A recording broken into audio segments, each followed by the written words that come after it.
बार शुरू किया था, इन सभी की दिक्कत आई थी या नहीं आई थी?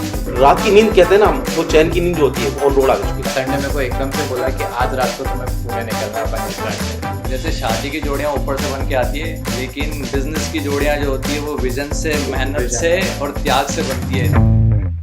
तो सर ये तो मुझे समझ में आ गया कि चलिए आपकी फैमिली और आपका जो विल पावर था और जो टाइमलाइन था आपने उसको कवर कर ली। कुछ ही लोग ये कर पाते हैं वैसे, ठीक है ना, वो कर ली। अब सेकंड आता है पैसा, क्योंकि आपने बोला था कि आपने जॉब छोड़ा है, ठीक है, स्टार्टिंग में फ्रेंड से, फैमिली से बेसिक मनी मिल जाता है, लेकिन एक छोटे से स्टार्टअप के लिए मिलता है। तो आपने स्टार्टिंग में कितना छोटा शुरू किया था, या फिर डायरेक्ट ही आपने बहुत सारा अमाउंट लेके किया था? और वो अमाउंट अगर लेके किया था तो कहाँ से आया था, और छोटा से किया था तो छोटा कहाँ से आया था? इसके बारे में थोड़ा सा प्रोवाइड करें। वो जी, जैसा कि मैंने बताया आपको कि ये मेरे लिए एक पूरा स्टार्टअप था। डेफिनेटली जॉब में पीछे एक बड़ी कंपनी में एचओडी रहा था, तो कुछ मेरी सेविंग्स थी जो मैंने डिसाइड किया हुआ था कि इसमें अंदर पूरा इन्वेस्ट करूंगा। साथ साथ मैंने सबसे पहला जो अपना फैक्ट्री चालू किया था पुणे स्टार्ट किया था। एंड जैसे आपने इतना बताया कि इन्होंने कॉल लिया और ये तुरंत पुणे पहुंचे, तो उस शुरुआती दौर के अंदर हमें पता लग गया था कि ये जो मार्केट है कैश रिच मार्केट है, यानी इसका अंदर पैसा बहुत है और लोग पैसा देने के लिए, इन्वेस्टमेंट करने के लिए रेडी है अगर आप उनके ड्रीम्स को पूरा कर पाओ। तो हमें समझ में आ गया था कि इस लाइन के अंदर हमें मनी क्रंच नहीं रहेगा जब तक कि हम लोग दूसरों के ड्रीम्स को पूरा करने की ताकत रखते हैं। तो इस लाइन में हमको जब पहला कस्टमर मिला, उस कस्टमर ने हमारी कंसेप्ट को समझा, उसकी जो नीड और हमारी जो डिस्क्रिप्शन था उसके बीच में उसने गैप को ब्रिज किया।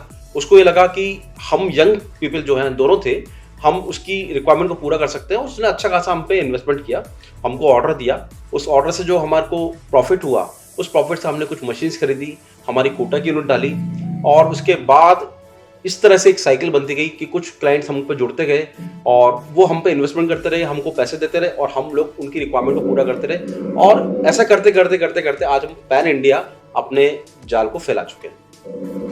काफ़ी रियोन ग्रुप के साथ हम काम कर रहे हैं, जिनके साथ हम ऑलरेडी वेंडर रजिस्टर्ड हैं।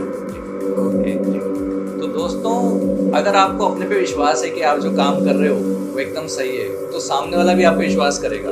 वो कॉन्फिडेंस होना चाहिए। इसके लिए सेल टेक्निक की जरूरत नहीं है, जो मुझे आपसे सुनने में भी समझ में आया। अगर आपको आपके प्रोडक्ट पे विश्वास है, आपके विजन पे विश्वास है, तो पैसा वहां से आ जाता है। सामने वाला अपने आप पे रिस्क ले लेता है, अगर आप खुद पे रिस्क लेना चाहते हैं। वो जी, मैं आपको इसमें एक और चीज ऐड करता हूँ। इंडिया वो प्लेस है जहां पर अगर आप सपना देखने की ताकत रखते हैं तो आपको सपना को पूरा करने के लिए कई सारे इन्वेस्टर बैठे हैं।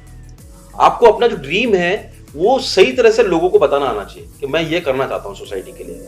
अभी हम 2022 और 3 में देखेंगे कि कई सारे यंग लोग कैसे अपने अपने नए स्टार्टअप लेकर आ रहे हैं। तो सिमिलरली हमने उस समय जो गैप देखा, जो हमने देखा कि मशीन लाइन के अंदर गैप है, किस तरह से लोग परेशान होते हैं, उसको ब्रिज करने के लिए हमने जो स्टार्टअप चालू किया। तो इसी तरह से हर फील्ड के अंदर नए नए गैप्स हैं जो लोग फाइंड करें और उसके अंदर स्टार्टअप के रूप में लेकर आए। और इन्वेस्टमेंट करने के लिए काफी लोग बैठे हैं और लोगों के पास काफी पैसा है, लोग इन्वेस्टमेंट करके आपको पैसा देने के लिए रेडी बैठे हैं। लेकिन आपको पैसा खींचने के लिए अपनी जो पंच लाइन है वो तैयार रखनी है। आपको ये बताना आना चाहिए कि आप उनके ड्रीम को कैसे पूरा करेंगे। आप जब तक मुंह से बोलेंगे नहीं, अपने एक्सप्रेशन नहीं देंगे, तब तक लोग समझेंगे नहीं, और जब समझेंगे नहीं तो आपको फिर कहीं से भी इन्वेस्टमेंट नहीं मिल सकता।